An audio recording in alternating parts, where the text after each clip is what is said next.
샬롬, 이동춘 목사입니다. 오늘도 여러분의 삶이 주님의 평안으로 가득하시길 기원하며 하나님의 말씀을 나누겠습니다.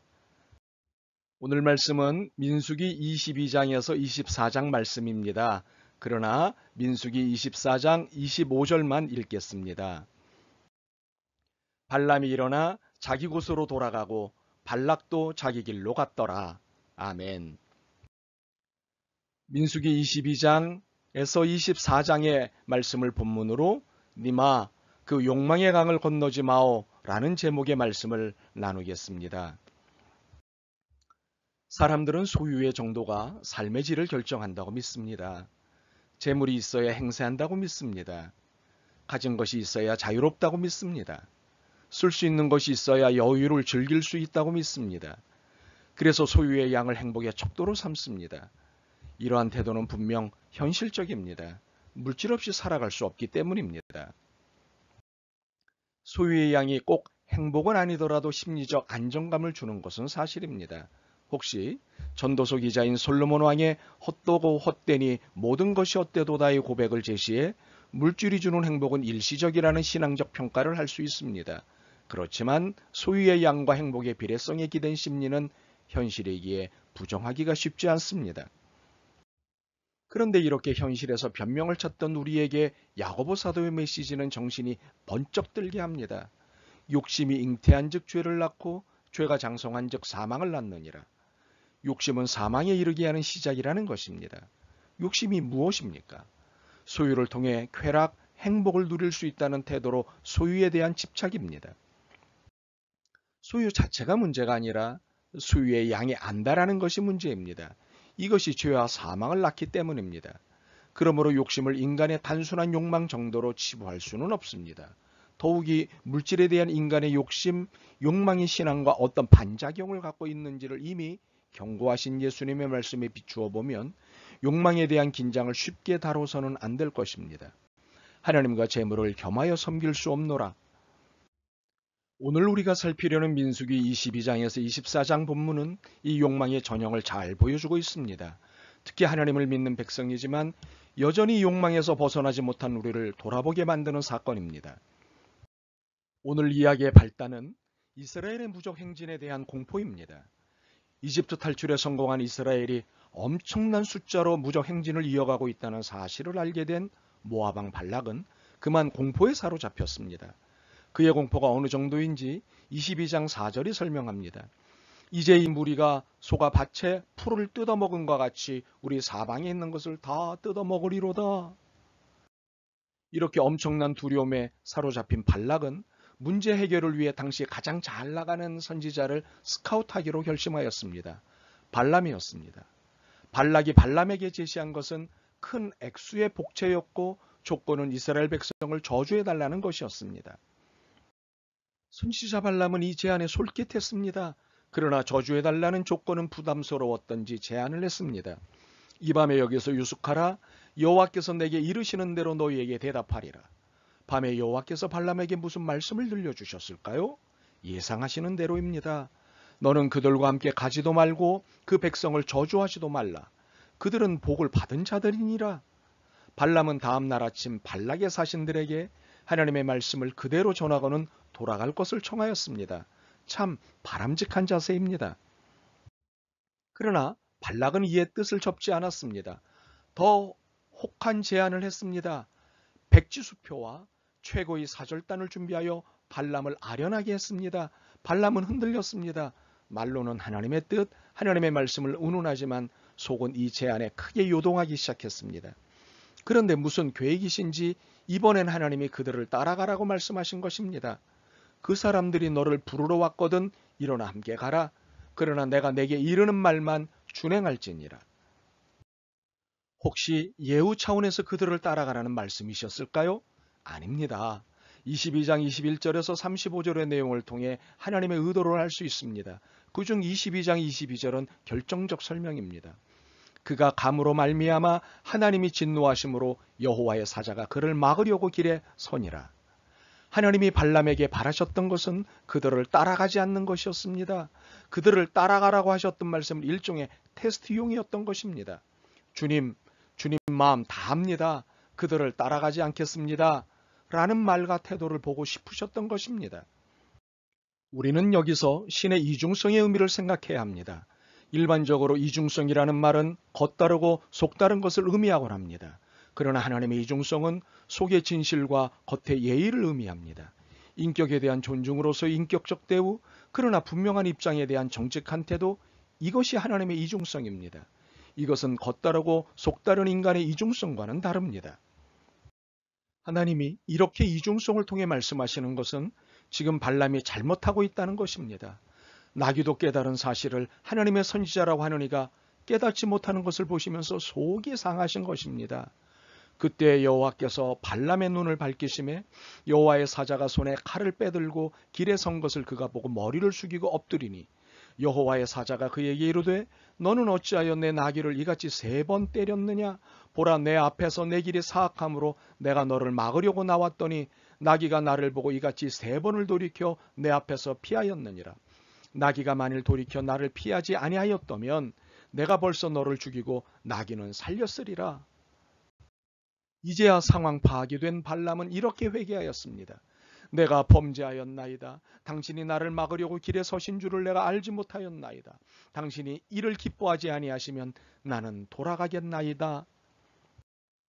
발람을 이런 극한의 상황에 이르게 한 것은 무엇인가요? 욕망입니다. 소유와 누리고 싶은 것에 대한 끝모를 욕심으로서의 욕망 때문이었습니다. 이렇게 욕망은 우리의 현실의 눈뿐만 아니라 믿음의 눈도 멀게 하는 악입니다. 욕망에 사로잡힌 발람은 하나님의 말씀을 직접 듣고 있음에도 불구하고 자신이 욕망하는 방향으로 일이 진행되기를 바랐습니다. 일단 소유하고 누릴 수 있는 기회라도 만져보고 싶었습니다.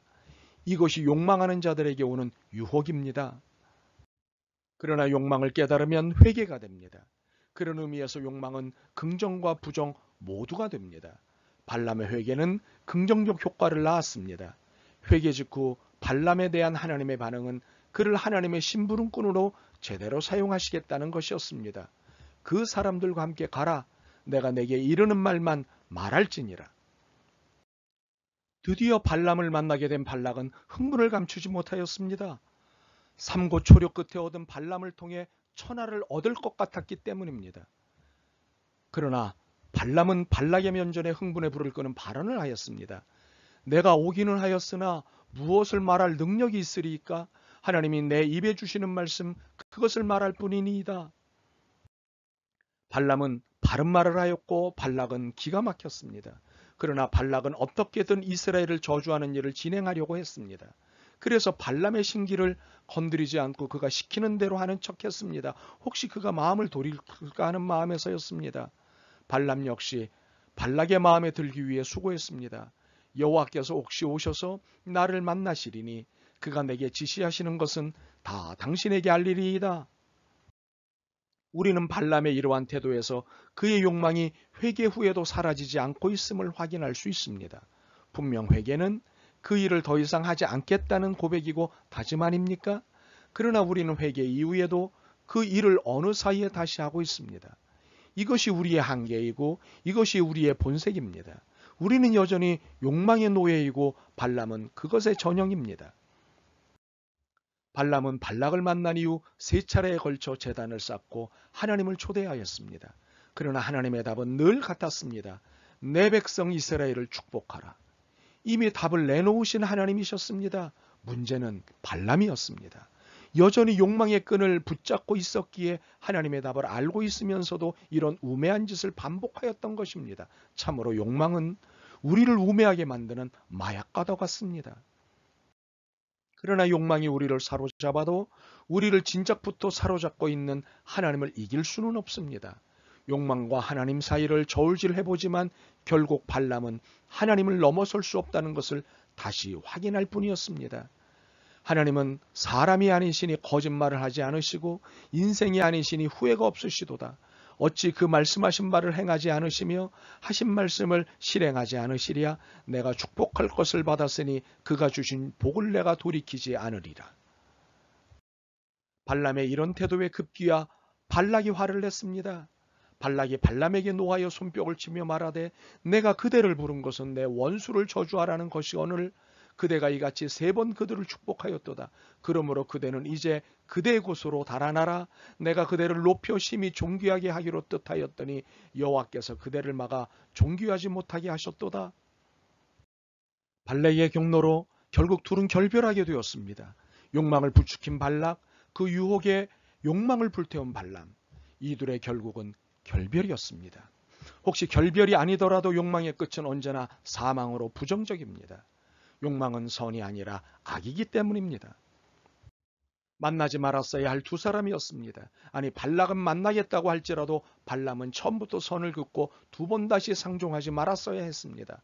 혹시 발람이 이런 생각을 한 것일까요? 발락이 이 기회에 하나님께로 돌아온다면?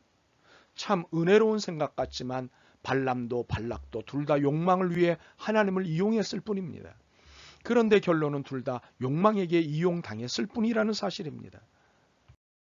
우리들이 종종 착각하는 것이 있습니다.